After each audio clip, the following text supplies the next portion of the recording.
Hello everyone, I hope you are doing well. So India जो है basically आपको एक बात बताना चाहते हैं कि अगर हम इसराइल की बात करें या पैलेस्टीन की बात करें, इसराइल के इशू पे खासकर रिसेंटली जो हमास के द्वारा जो अटैक किया गया इसराइल के ऊपर, इस मुद्दे पर भी इंडिया ने सपोर्ट दिखाया है खासकर टेररिज्म को लेकर। लेकिन पैलेस्टीन का जो इशू है इस पर भी सपोर्ट इंडिया करता है और करता। पास्ट की हम बात करें, पास्ट से भी ये नेहरू जी के टाइम से भी होता है और आज के टाइम में चाहे हम मोदी जी की बात करें, उनके टाइम में भी पैलेस्टीन का जो मुद्दा है, टू स्टेट सॉल्यूशन है, इस मुद्दे पर बात होता गया है। बेसिकली होता क्या है कि ये बेसिकली न्यूज इसलिए निकल के आ रहा है क्योंकि यहाँ देख सकते हैं कि मीडिया आउटलेट में ये चीजें पब्लिश की गई कि India redirects call for sovereign independent viable state of Palestine. ये इशू फिर से निकल के आ रहा है। आप ये सोच सकते हैं कि ये चीजें, ये जो इशू है बेसिकली इंडिया पैलेस्टीन या इंडिया हमास वॉर, इस बेसिकली ये जो वॉर है ना, बेसिकली ये इंडिया हमास के बीच में है ना। ये कुछ न्यूज़पेपर ऐसे भी है कि इंडिया पैलेस्टीन के नाम पे न्यूज़ को पब्लिश करते हैं, लेकिन मिनिस्ट्री ऑफ एक्सटर्नल अफेयर्स की तरफ से ये एक स्टेटमेंट निकल के आया है। इंडिया हैज ऑलवेज, एक वर्ड यहाँ पर नोटिस कर सकते हैं कि always believed to in an independent state of Palestine. एक इंडिपेंडेंट स्टेट होना चाहिए पैलेस्टीन का। और उसमें अगर इंडिपेंडेंट स्टेट की बात करें, यानी स्टेट देखिए पॉलिटी में या अब जब पॉलिटिकल साइंस पढ़ते हैं तो वहां पर स्टेट का मतलब एक राज्य नहीं होता है।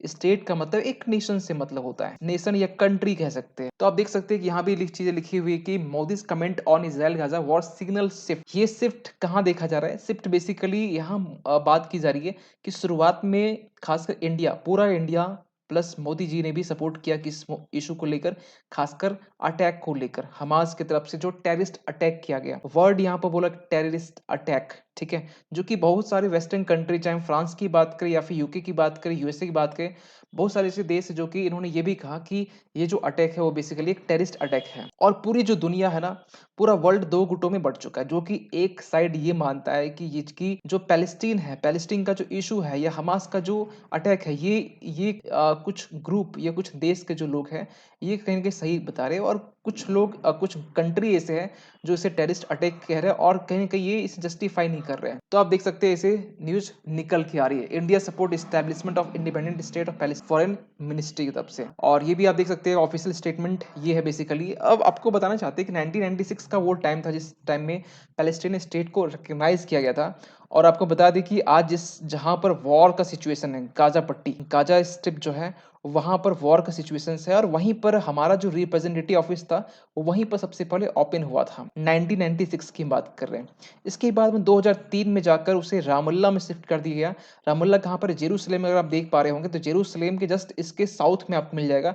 वेस्ट बैंक जो है, वेस्ट बैंक में ही आपके जेरूसलेम है, और जेरूसलेम के नीचे आपको, जस्ट नीचे आपको मिल जाएगा रामल्ला। तो रामल्ला में भी यहाँ पर इसका शिफ्ट। लेकिन ये तो पैलेस्टीन का है। इसराइल की भी तेल अवीव है जो जहाँ पर है, जो कैपिटल, वहां पर, मतलब कैपिटल जो जेरूसलेम ही है, लेकिन बेसिकली अभी फिलहाल के लिए जो तेल अवीव है उससे माना जाता है। तो यहाँ पर बेसिकली इंडिया का अपनी एम्बेसी है, रिप्रेजेंटेटिव ऑफिस कह सकते हैं। लेकिन सवाल निकल के ये भी आता है कि अभी रिसेंटली आपने ये देखा होगा कि बेंजामिन नेतन्याहू ने मोदी जी को कॉल किया। दोनों के बीच में रिलेशन बहुत अच्छे हैं, और दोनों के बीच में रिलेशन अच्छे होने के बाद अचानक कल के डेट में ये स्टेटमेंट निकल के आता है कि जो इंडिया है, इंडिया पैलेस्टीन के इशू में हमेशा टू स्टेट सॉल्यूशन के बारे में बात करता है। टू स्टेट सॉल्यूशन है क्या बेसिकली, इसके रिगार्डिंग हम किसी और वीडियो में लेके आएंगे कि टू स्टेट सॉल्यूशन बेसिकली, इसके हिस्ट्री से लेकर हमारे प्रेजेंट कॉन्टेक्स्ट तक हम बात करेंगे कि टू स्टेट सॉल्यूशन बेसिकली है क्या। एक सिंपल, एक लेमन टर्म। लेकिन आपको बताना चाहते हैं कि खासकर इंडिया की तरफ से जो बातें कही गई कि India voices solidarity with Israel after Hamas attack, ठीक है, जो कि कहेंगे टेररिस्ट अटैक।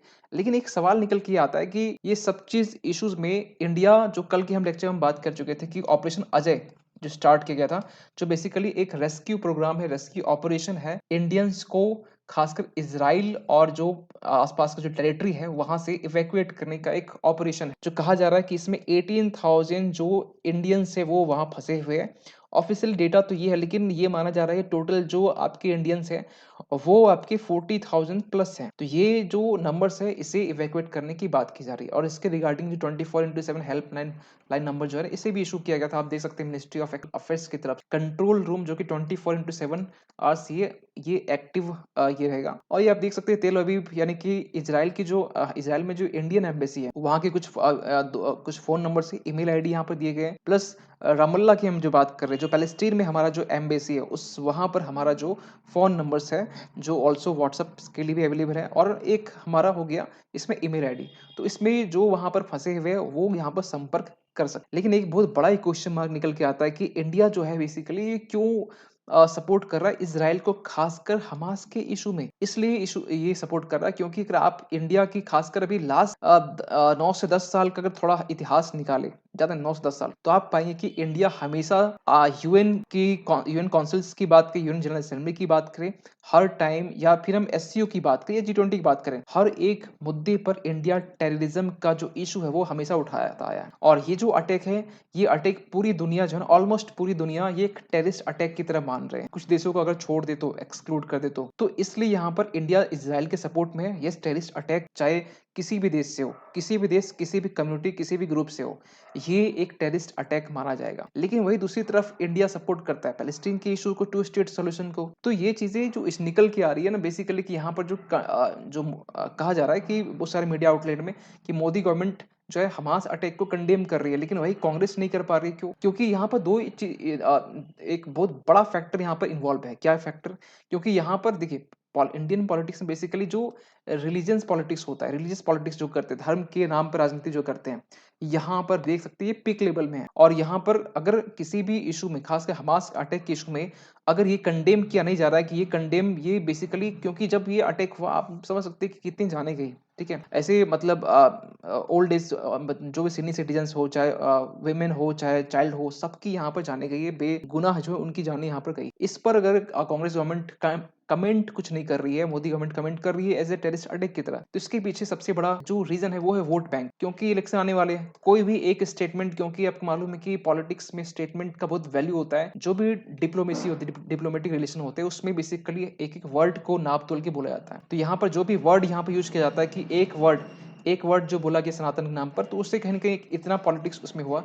तो उसी तरीके से एक वर्ड कुछ भी कमेंट किया जाए, खासकर इस टेररिस्ट अटैक के नाम पर, तो यहाँ हो सकता है कि पॉलिटिक्स और भी बढ़। उसी तरीके से हम यहाँ कह सकते हैं कि जो भी ये पूरा इश्यू है, ये इश्यू पूरा रिवॉल्व किसकी तरफ हो रहा है? ये पूरा इश्यू रिवॉल्व हो रहा है बेसिकली ये as a two state solution की तरफ। इंडिया एक तरफ डिमांड कर रहा है कि टू स्टेट सॉल्यूशन होना चाहिए, और दूसरी तरफ ये कह रहा है कि इंडिया जो है ये टेररिस्ट अटैक को कंडेम करता है। दोनों इश्यू पे इंडिया अपनी जो स्टैंड है वो शुरुआत से लेकर अभी तक एक कंसिस्टेंट बना के रखा हुआ है कि आज से लेकर अगर नेक्स्ट जो गवर्नमेंट आएगी, वो भी पैलेस्टीन का जो इशू है टू स्टेट सॉल्यूशन, वो भी कहीं ना कहीं इशू रेज करेगी।